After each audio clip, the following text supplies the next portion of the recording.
మళ్ళీ ఇబ్బంది పెడుతుంటే 29 మంది ఇలా ఇంటర్మీడియట్ విద్యార్థులు మైనర్ విద్యార్థులు ఇలా ఆత్మహత్య చేసుకుంటే మరి ఆ తల్లుల బాధలు ఎట్లుంటే ఇప్పుడు గుర్తొస్తున్నాయి అన్న. ఆ కష్టంలో కూడా వాళ్ళకు అండగా ఉన్న వ్యక్తి ఈ బండి సంజయ్ అన్న. ఒక అమ్మాయి ఇంటర్మీడియట్ అమ్మాయి అన్ని సబ్జెక్టులు హైయెస్ట్ మార్క్స్ కానీ సోషల్లో 0 మార్క్స్ అన్న. 95 సోషల్లో 0 మార్క్స్. ఇది తప్ప కాదా? ఆ అమ్మాయి కలెక్టర్ కావాలి, నేను IPS కావాలని చెప్పి వాళ్ళ ఉన్న తల్లిదండ్రులు పేద కుటుంబం పొలం అమ్మి పుస్తలమ్మి అన్నమ్మి ఆ పిల్లను డాక్టర్ చేయాలి, IPS చేయాలి, IAS చేయాలంటే గత ప్రభుత్వం మూర్ఖత్వం వల్ల ఆ పిల్ల 0 మార్క్స్ వస్తే ఆత్మహత్య ప్రయత్నం చేసుకుంటే కొన ఊపిరితో ప్రభుత్వం ఆత్మహత్య తీసుకొస్తే వాళ్ళ అమ్మ మెడలో పసుపు తాడు చూసినటువంటి ఆ తల్లి, అరే నా అమ్మ నన్ను చదివేయడం కోసం, నన్ను డాక్టర్ చేయడం కోసం, నన్ను ఇంజనీర్ చేయడం కోసం, నన్ను IPS చేయడం కోసం, IAS చేయడం కోసం పుస్తల తాడు కుదబెట్టి పసుపు తాడు వేసుకొని నా కోసం కష్టపడ్డది. నేను చచ్చిపోతే నా తండ్రికి అన్యాయం చేసినని చెప్పి కొన ఊపిరితో నా తల్లి డాక్టర్ గారు నన్ను బతికించండి, ఆ డాక్టర్ను వేడుకున్న సందర్భం చూస్తే మానవత్వం ఉన్న ప్రతి మనిషి చెలించక తప్పదన్న. కానీ ఆ తల్లి చనిపోయిందన్న. ఇట్లా 29 మంది చనిపోయారు. తిరుగుతున్నా వాళ్ళని కూడా మళ్ళా కలుస్తా, వాళ్ళందరినీ చేరదీస్తా, వాళ్ళందరిలో కూడా భరోసా నింపుతాన్నా. ఇలా భయపడే వ్యక్తి కాదన్నా.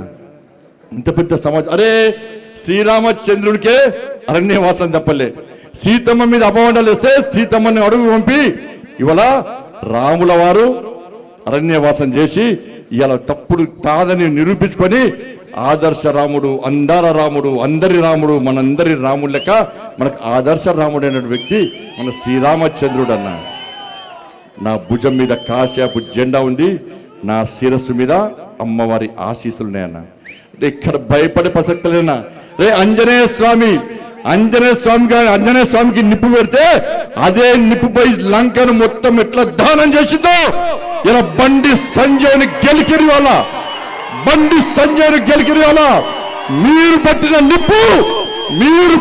నిప్పు ఒక ఆంజనేయ స్వామిలాగా ఈ దళారుల వ్యవస్థను, ఈ అక్రమార్గ వ్యవస్థను, ఈ కుటుంబ వ్యవస్థను, ఈ అవినీతి వ్యవస్థను పక్కా దగ్ధం చేస్తా, దహనం చేస్తా, ఇదే కాశాపు జెండా పడతా తెలంగాణ మొత్తం చుట్టుమిట్టి ఈ రోజు ఎవరైతే కుట్రలు చేస్తుండో, ఎవరైతే కుతంత్రాలు చేస్తుండో, ఎవరైతే నా కుటుంబాన్ని బజార్లో వడేసిండో, ఎవరైతే నా కార్యకర్తల లోపల ఆవేదన రగిలించిండో, నా పార్టీని ఇబ్బంది పెట్టిండో, నా కార్యకర్తలను ఇబ్బంది పెట్టిండో, ఏ ఒక్క వ్యక్తిని కూడా విడిచిపెట్టే ప్రసక్తి లేదన్నా.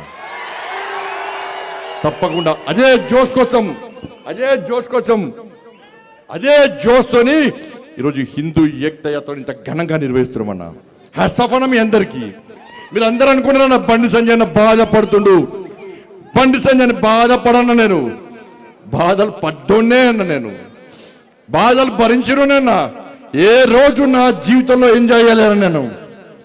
నేను ఏదైతే జెండా పట్టినో అప్పటి నుంచి నేను పడ్డాయన్ని కూడా కష్టాలే అన్నా, నేను పడ్డంతా కూడా బాధలే అన్నా, నేను పడ్డంతా కూడా ఇబ్బందులే అన్నా.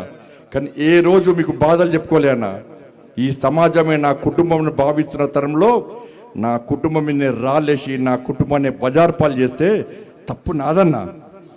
మీ అందరికి క్షమాపణలు నేను చెప్తున్నాను. ఎందుకంటే నా కొడుకు టైం ఇవ్వలే, నా కొడుకుతోనే మాట్లాడలే. మీరే తమ్ముళ్ళు అనుకున్నా, మీరే కొడుకులు అనుకున్నా, పొరపాటు చేసింది నేనన్నా. నా కొడుకు టైం ఇవ్వకపోవడం పొరపాటు నేను చేసినన్నా. నేనే నాకు తప్పు చేసింది. నేను క్షమాపణ చెప్తున్నాను మీ అందరికీ. కానీ తప్పు ఇవ్వకుండా బయటకు వస్తానని నా కొడుకు నాకు మాట ఇచ్చిందన్నా. తప్పకుండా వస్తాను మాట ఇచ్చిందన్నా. నిజంగా తప్పు చేస్తే నా కొడుకును కూడా నాకు క్షమించన్నా, ప్రసక్తి లేదన్నా. కాబట్టి దయచేసి తప్పుడు ప్రచారం నమ్మకండి. మన జోష్ దక్కించుకోవాలన్న. భయపడేవాడు, బాధపడేవాడు హిందూ కాదన్నా. అందరికీ అబండాలు వచ్చినాయన్నా, అందరి మీద అపవాదులు చేసిరన్నా, మన కుటుంబాల మీద అపవాదులు చేసిరన్నా. కానీ భయపడి ఇంట్లో కూర్చుంటే రాక్షసులు ఇంకా రాక్షసులు అవుతారు. ఇలా రాముల వారసులమైన మనమందరం ఇంట్లో కూర్చుంటే ఇబ్బందులు వస్తాయన్న. మనంతా రాముడు వారసులమన్నా. రాక్షసి సంతతి మనం సవాల్ చేస్తుందన్నా. మీరా మేమా అని చెప్పి ఆ రాక్షసి సంతతి సవాల్ చేస్తే మనం యుద్ధం చేద్దామా, ఇలా అన్ని మూసుకొని ఇంట్లో కూర్చుందామా?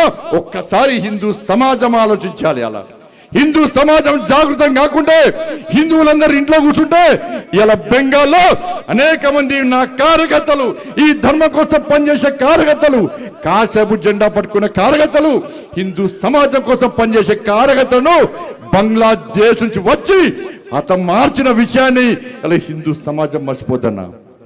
కేరళలో హతమార్చిర్రు, తమిళనాడులో హతమార్చిర్రు, ఈ తెలంగాణ రాష్ట్రంలో దేవాలయం